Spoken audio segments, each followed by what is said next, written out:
Breakups are often the symptom of problems in a relationship. My workbook series, The Knowledge, is focused on helping you change your life in 4 key areas: retaining the information that I teach, personal growth, improving your relationships, and of course, re-attracting your ex. Available now at AskCraig.net.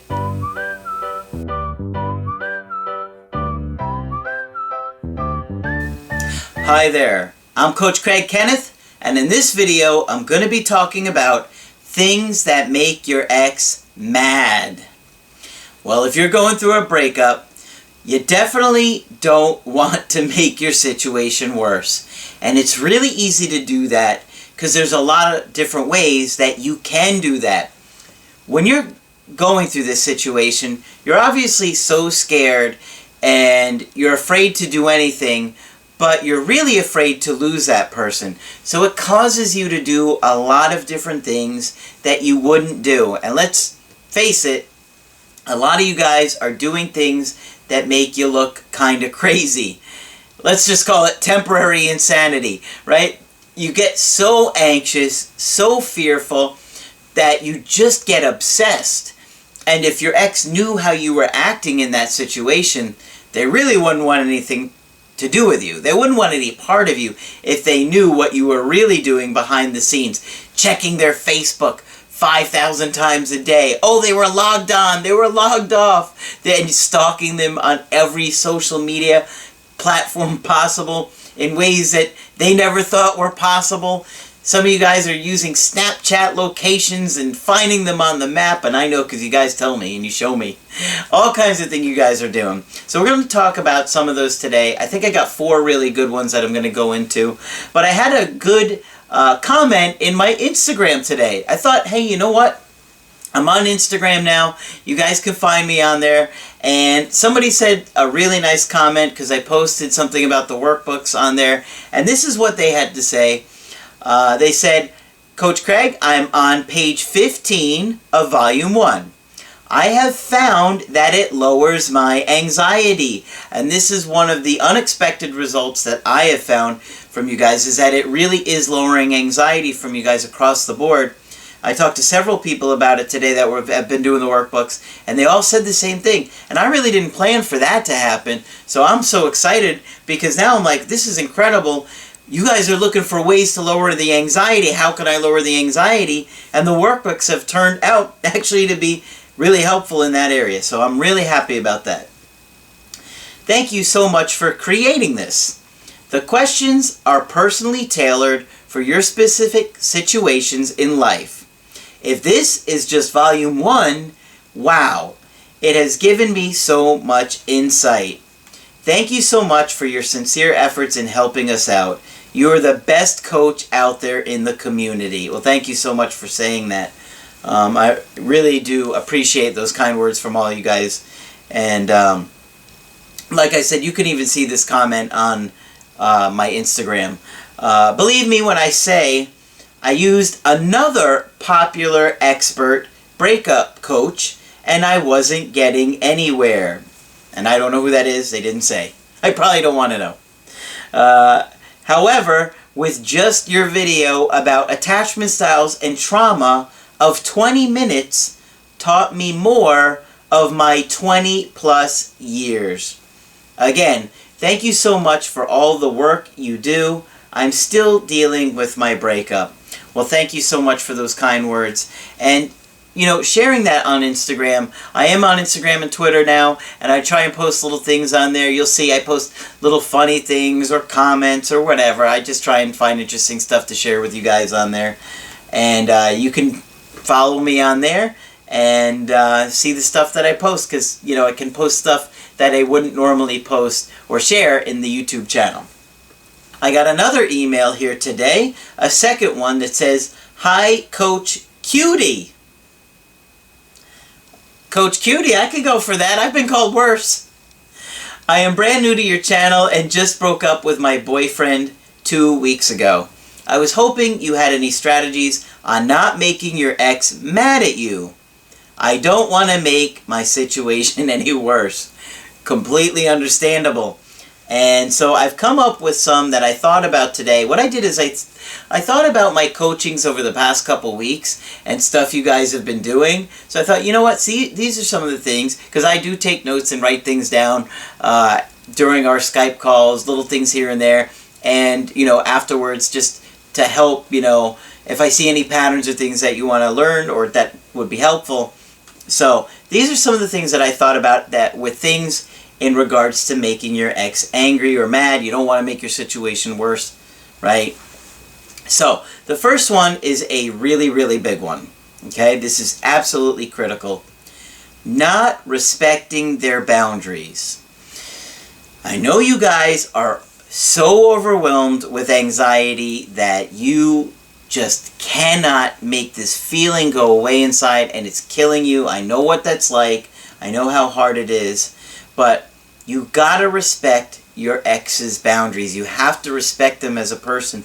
You can't let your emotions override that and do things that are gonna upset them. So here are some that I think are really important.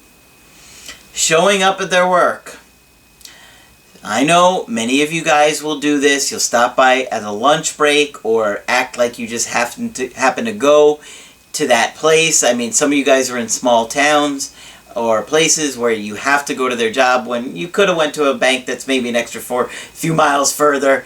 You don't want to show up at their work, maybe at their school. I've had people do that, stalking their ex at their school, following them, acting like they're just bumping into them at certain places. You don't want to do these things. I know you really want to talk to them. I get it. I know you just want to sit there and try and talk to them about what happened. But doing these things is going to make them angry at you. They're going to sit there and think, what is wrong with them? They're stalking me. This is not a coincidence. I know they did this on purpose. And now you've got another issue to deal with on top of the whole relationship ending and them choosing not to be with you, right? Driving past their home. I cannot tell you how many guys out there are driving past homes. If you drive past somebody's home, you're taking a risk.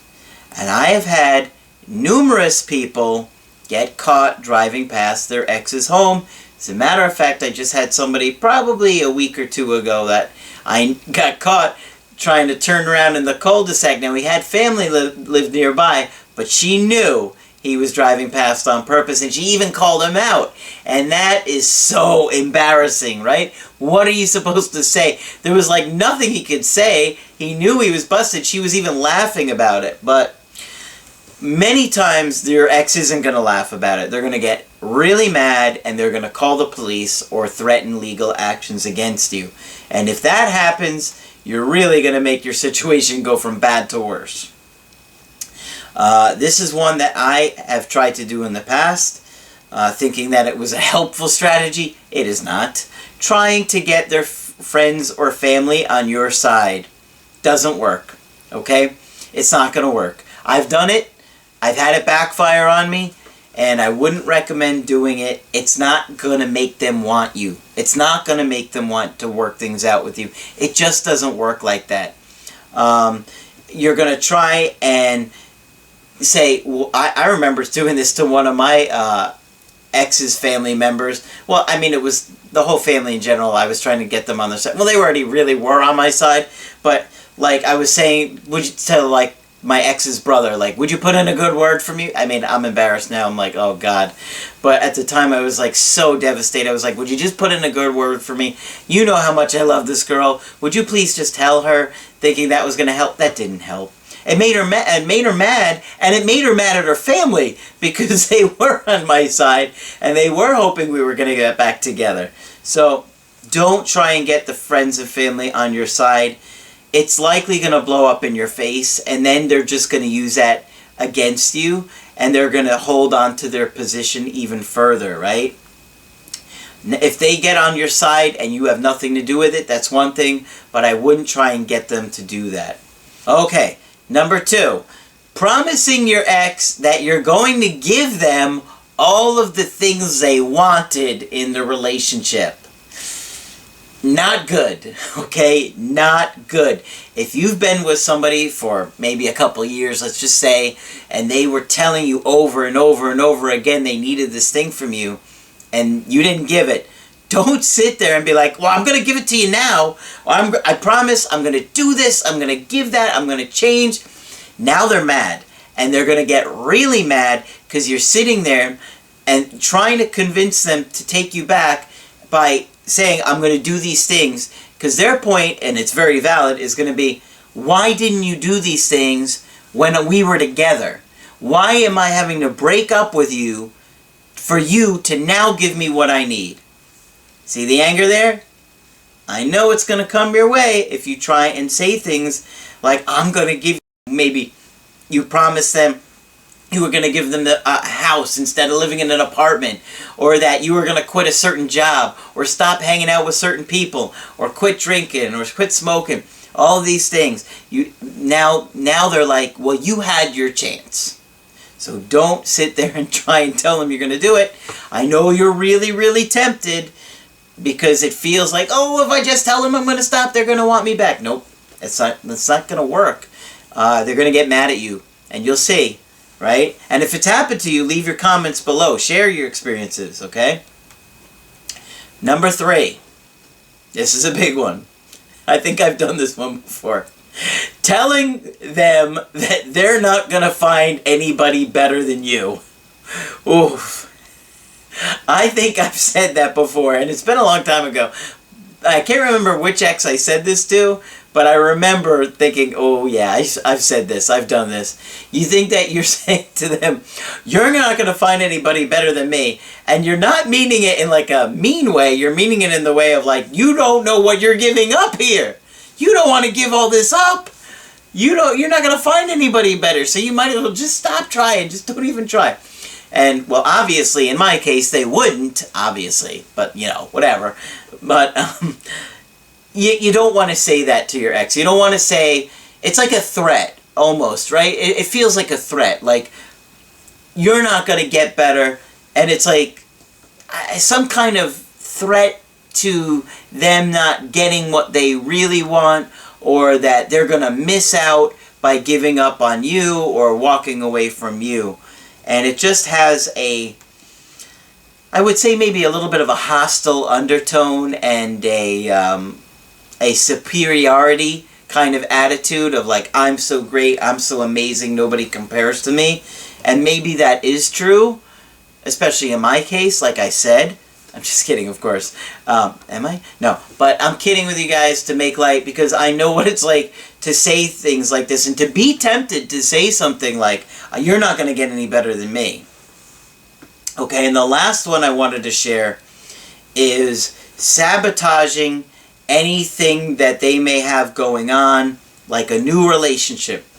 You will be so tempted to get revenge, to say something mean, to tell the new person that they're dating that they're still in communication with you, or sabotage it in some way. Well, it might sabotage it, but now you're going to have an angry ex, and they're going to be furious at you, and they're going to be less likely to want to be with you, because now you've just shown that you're petty and you're vengeful, and so you don't want to do that, okay? I know it's very tempting to want to sabotage your ex's new relationship. Let that happen on its own, because in most cases it will fall apart on its own time, and usually it doesn't even take that long. I've been in that situation where I felt just so compelled to say something or do something, and there's something that happens with us as human beings where we fantasize, right? We fantasize about getting revenge. We fantasize about hurting that person because they've hurt us, and making them suffer and saying cruel and mean things to them. But if you do those things, and I guess this is an additional one on the list, trying to be revengeful or hurtful in any way, it's going to come back and it's going to make you look petty and immature, and they're just not going to want anything to do with you, and it's going to make your situation worse. So you can fantasize about getting revenge all you want, and being like, make sure you don't act on it and hold yourself together. Have some restraint.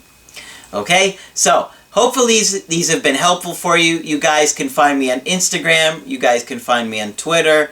And make sure you subscribe to the channel so you get an alert whenever my new videos come out. And like the video because I do appreciate that from you guys. That's it. When you want my help personally, just go to my website, askcraig.net. Sign up for the coaching option that works best for you. I do email coaching. I do Skype coaching. If you got to get with me right away, I do offer emergency Skype coaching. The workbooks are available. Margaret is also available for Skype coaching. That's it for this video. I'm Coach Craig Kenneth, and I will talk with you soon. I'm Craig Kenneth, a relationship coach and a psychotherapist. Every relationship is different, and every breakup is different. Work with me, and you'll get professional help on your situation. Just click on the link in the description below, or go to my website, askcraig.net.